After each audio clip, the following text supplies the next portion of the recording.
have my seed starting set up. I put it back here by my door because I was having a problem with mice in my spare room, which I am still having the problem with. I'm going to get some of those, like those humidity domes to put on top. I think that's the only real option. And then I'm going to set some, I got some new mouse traps to set around here. But, regardless, they did eat a lot of my pepper seeds. But, we've got a sprout here. And we've got a couple coming there. And there's one arbol back. I don't know what this is. This looks like a piece of grass. We're going to pull that out of there. An arbol pepper. That was one for Andy. There's a Pippin's Golden Honey. Looks like a habanada's coming up. Right. Oh, can I show you? That right there. And a sweet Sugar Rush Peach. So we'll see how this does. I know the mice ate a bunch of these because they took the seeds out. Like you can see, there's like divots. Like that. That's the mice digging and eating my pepper seeds. And no matter how many times I've reburied them, they keep doing it. So this tray, it also has peppers in it. And frankly, I see nothing in this tray.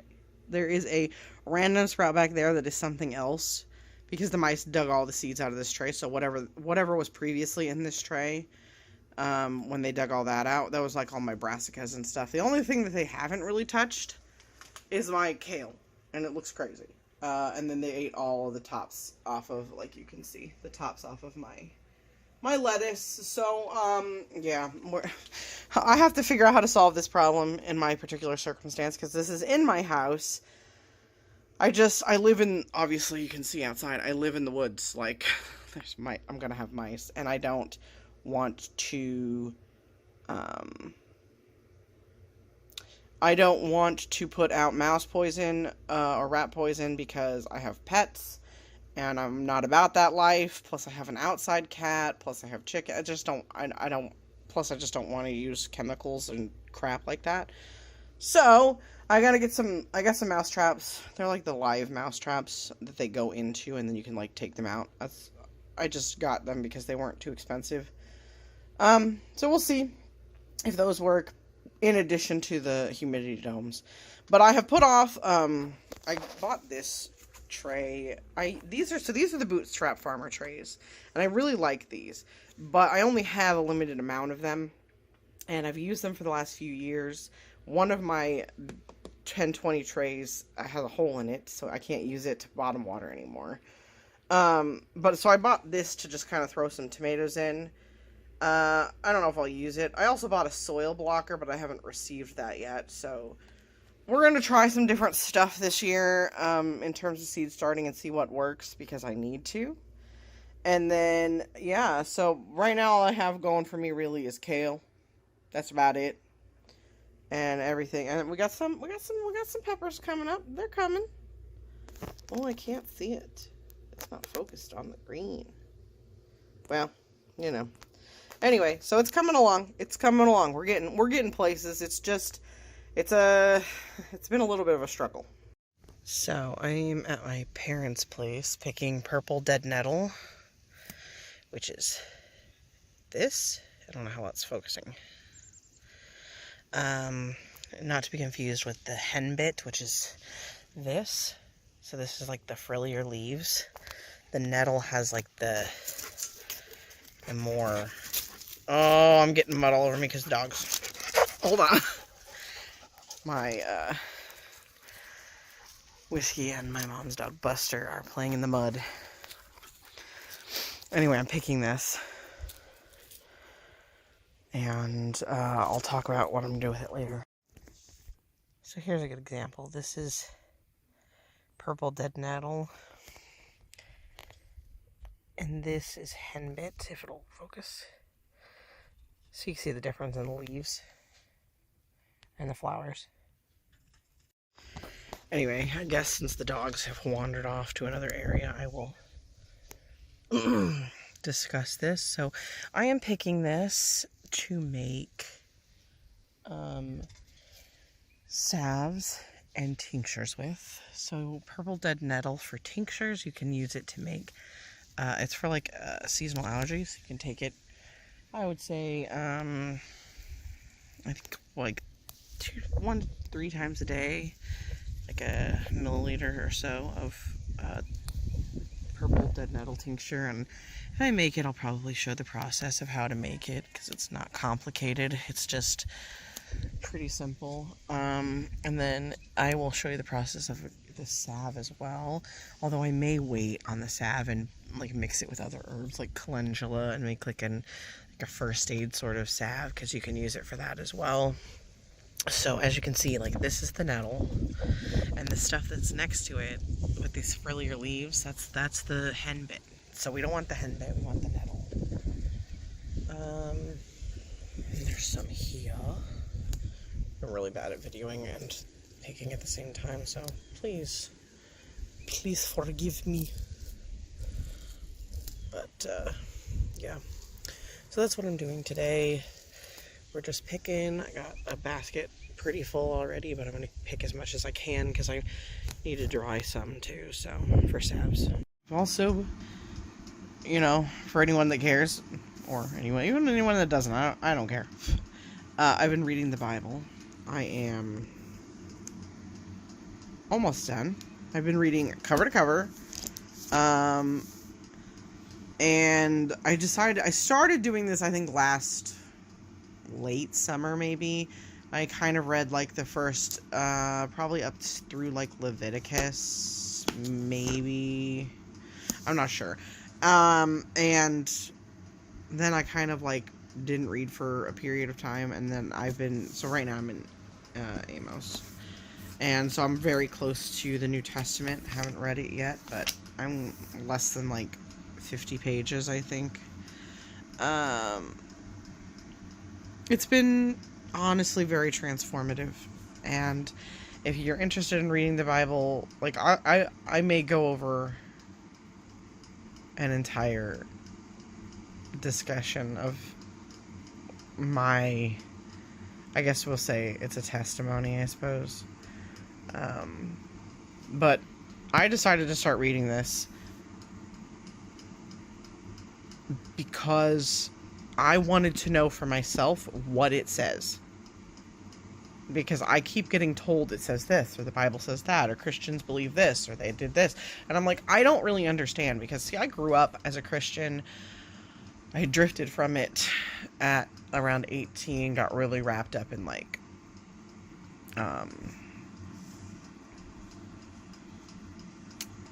witchcraft, paganism sort of stuff. Explored a lot of other religious beliefs for a very long time. And, you know what? I'll do a whole video on this. But I just wanted to let you guys know I've been reading the Bible. This is my Bible that I purchased once I decided, like, I was doing this. I was into it, and it's from, Hosanna Revival. They have gorgeous Bibles. This is I think it's called, like, Sienna or Sierra version, but it's the large print one, because the other ones are really small, tiny text. And when you're reading, when the lamp is on the opposite side of the bed at night, because, like, my husband's side of the bed has the lamp, it's really hard to read, like, tiny text, so I got this. Anyway, all that to say, I'm reading the Bible. I don't care who you are, what walk of life you live in, you should read this. Cover to cover. I know people don't suggest that, but I have my reasons. So, anyway, back to it. Okay, so, sorry, let me move my husband's drink cup out of the way. I just realized. Okay, so, I did a clip of you guys. I showed you that I was harvesting this purple dead nettle. So, I don't know how it's gonna look. It looks better in the bowl. So I harvested a bunch of this. I'm going to make a tincture out of this, and then if I have extra, I will dry it and then start making an oil infusion, or I'll just leave it dried until I have other herbs to make an oil infusion that I want to make salves out of. But for now, we're going to make a tincture because I want to make one. So purple dead nettle tincture is good for allergies. Specifically, that's why I'm making it. It's also, like, anti-inflammatory, And it's good for a few other things, but generally speaking, the main reason I'm making it is for allergy purposes. I don't usually get allergies too much, but I have family members that do, so I'm going to make this. I'm going to use just fresh plant material. So I learned this particular detail from She Is of the Woods. Also, if there's noise in the background, it's because my dryer is running and it's noisy. Anyway, so I learned this particular method from She Is of the Woods, of doing just raw plant material, like fresh plant matter, that it makes better tinctures if you do that. So that is now my preferred method, and so I'm going to go ahead and just throw this. I got my jar, and this is like a quart jar. I don't know that I need this much, but I'm just going to make it in a quart size. And then I got my funnel, so it's easier to stuff the stuff in. I'm going to fill it up with, like, basically to the top with plant material. And then I just have some cheap vodka. I believe this is 80 proof. I think the suggestion, generally speaking, is to use 100 proof vodka if you can, but I can never seem to find it, and this is cheaper and easier to get my hands on. So I just got this, and you just, like, it works basically about the same. So I'm going to put that in here, and then, yeah, that'll be going for at least like a month or two. So we're just going to stuff it in like this. I've already kind of gone through this a little bit, so. And I could break it up more. I don't know that I need to. So I actually am probably going to have quite a bit of this left over, to be fair. And I'm just leaving all the parts, stems and everything. I don't think it matters that much. I don't need to separate it out.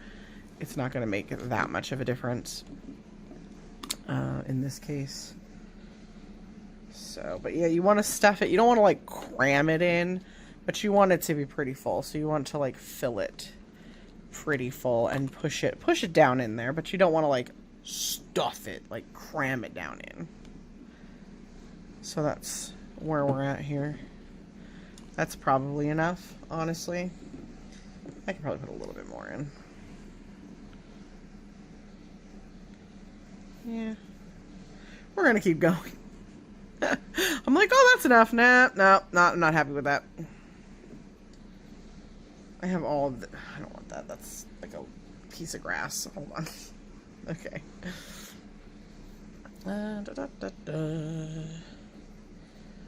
Alright, that's probably good. It's really pushed in there pretty good. So it's really full of plant material. I still have a ton, so I will probably dry this out and then save it for yeah, words. Dry it out and save it for making an infusion, an oil infusion. Or infused oil, whatever. I know what I'm saying. My brain is not working right now. So anyway, so we did that. Now all I'm going to do, pour vodka to the top. So I'm going to have to set this down for a second. Alright, so we're just going to pour the vodka in. Woo-hoo-hoo.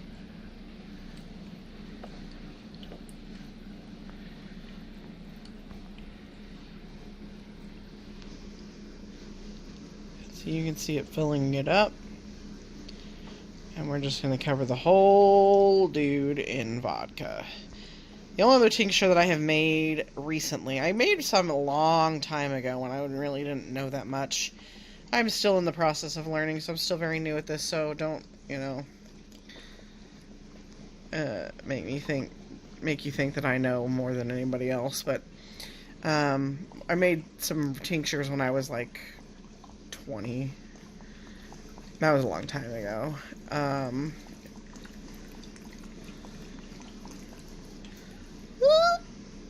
Yeah, we want it to be real good and full. All the way to the tippy top like that. There's like a dribble of vodka in here, but it's not going to fit. And then we just put the lid on and we let this hang out for probably like 2 months. You can let it sit longer. It's not going to hurt anything, and that's probably what will end up happening. Is before I strain this, I'll forget that it was in there for 2 months and then take it out. But it's good for allergies, and it's growing right now. So if you want to make this, you can go pick it. And I showed in my other clip the difference between purple dead nettle and I think it's called henbit.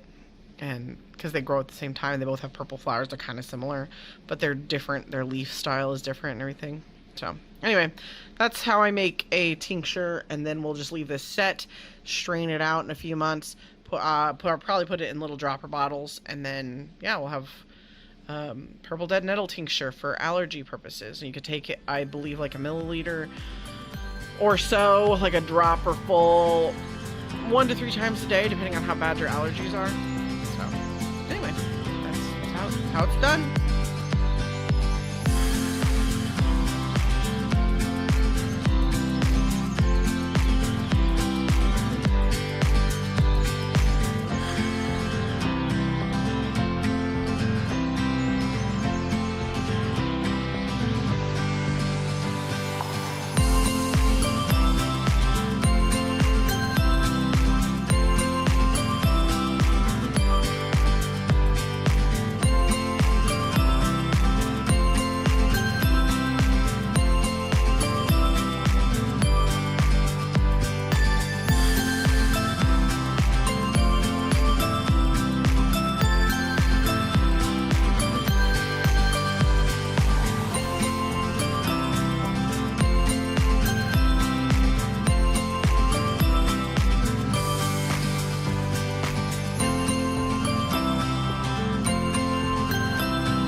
So, I am actually right now making some vanilla extract. I have some silver rum, some vanilla beans that I have already cut the ends off of, cut in half, and then like slit them open.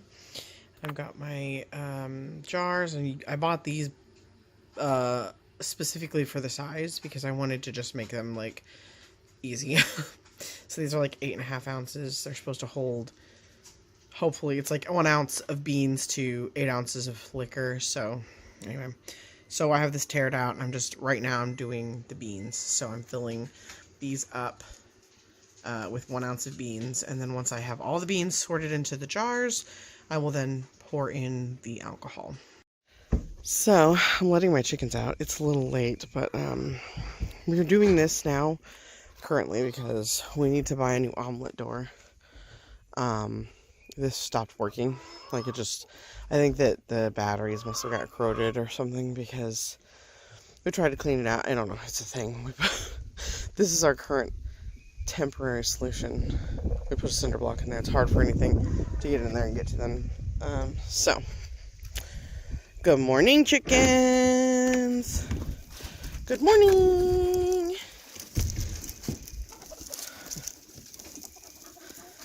Good morning.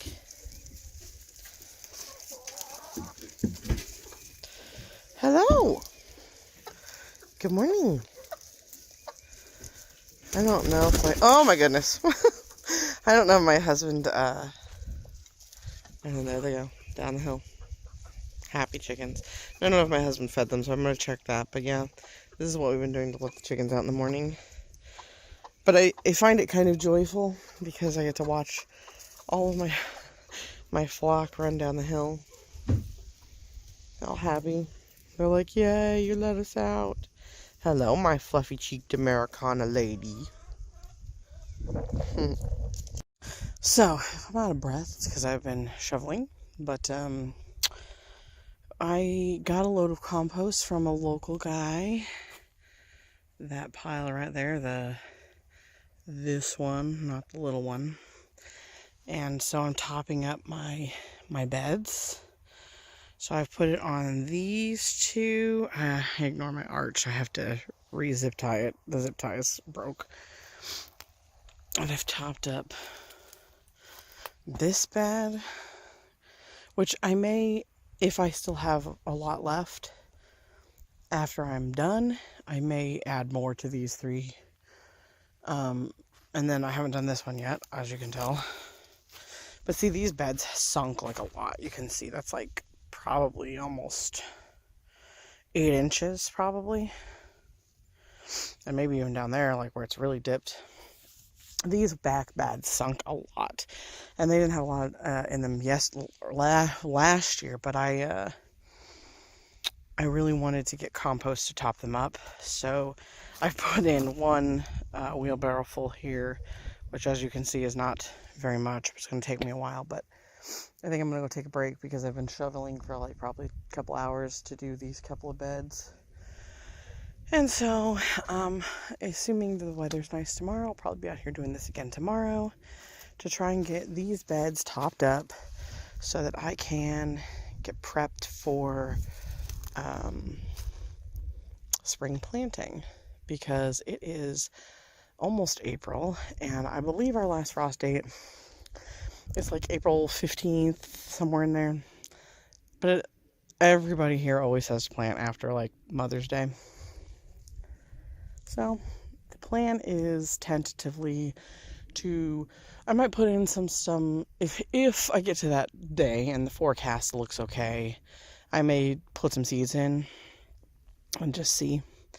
But I'm trying to get this space prepared because I really need to top all these up. If I can get that long bed filled from last year that we built when we'll put together, it's kind of wonky. But if we can get that filled, I should fill that. And I still have to clean out this one here. That board's all warped. We need to replace that.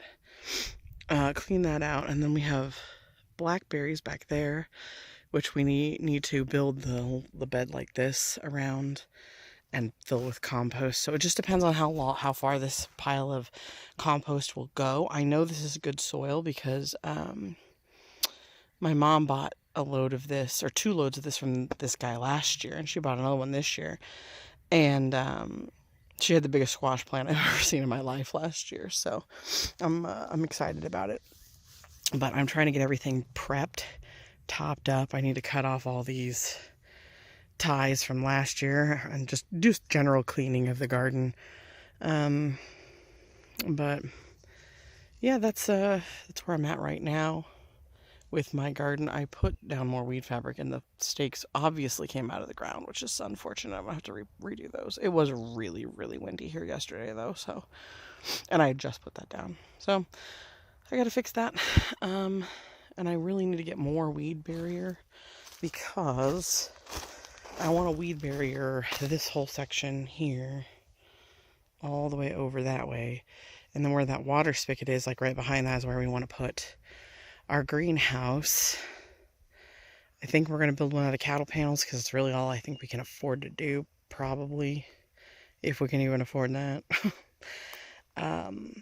Eventually the plan is this whole entire back space, all the way back there to that T-post and this whole square back here. The plan is to build more garden beds. I want to put some long ones coming from all the way from that end all the way down. Maybe 2 of those. That's probably how much you have space for before you get to that spigot. And then I don't really know spacing and bed wise what I do in the back half, because I'd need to put in the greenhouse first. But tentatively that is the plan. This is all future planning. I mean, we are in a season of life where we do not have very much money. We are kind of in the struggle. I think everybody is. It's been a squeeze for a lot of people with the way the economy is here in the United States in the year 2024. But yeah, so actually let's go look at these blackberries really quick. So yeah, this like just completely came undone. Like it's totally, it didn't even stay down at all. That's unfortunate. Okay, well. So, alright, these are, I bought these from Stark Brothers. These are thornless blackberries. And we've got a few plants here. And I mean, they are a lot more established than they were. Something's eaten off of them, though. Probably deer or something, I don't know. They don't have thorns. These have thorns. Look how much these don't have that problem. Interesting. Something to note. So, anyway, these ones have thorns, and these ones are like a white berry, I think. Yeah, so you can see these ones have thorns. Well, can you see these ones have thorns? Yeah, you can see the thorn right there. So these ones are thorned, and that's why they're not eaten down. Interesting. We got that branch down. It's going to fall down here. But yeah, this is the side of our garden, and so we're going to make like another bed, kind of like how that one is, around these, fill this with compost and then cut this open so we can get some nice, they're like weeds and stuff. I have not cleaned this up at all. We had raspberries back here, but the deer ate them all. So we're going to have to reassess, either wait on raspberries for when we have a fence. Of course, you know, it's going to be a while because we want to leave this open so that we can access this in the event that we want to, you know, use a tractor to fill beds or something, because we borrowed our neighbor's tractor last time. And these are the wild blackberries, and I mean, look at them guys. They're doing fantastic. And we have a whole bunch of wild blackberries all through back here and then back down there. And there are some over here too. I always pick those every year and make jam. I think I have some in the freezer right now that I need to make jam out of, but I just got, I mean, I'm behind on like canning and preserving and stuff, but I just got our tomatoes from last year canned up.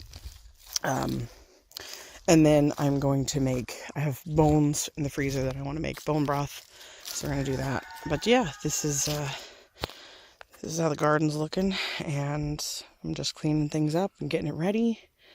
And so we will be hopefully off to the races with gardening season. I'm actually really excited about gardening season this year. Last year was really hard because we had to redo my kitchen because a bunch of stuff. And so I kind of stopped. I couldn't do anything with all the food that came in. And so I didn't really, it just kind of like killed my motivation. But I'm ready this year to grow more food, and I'm really excited.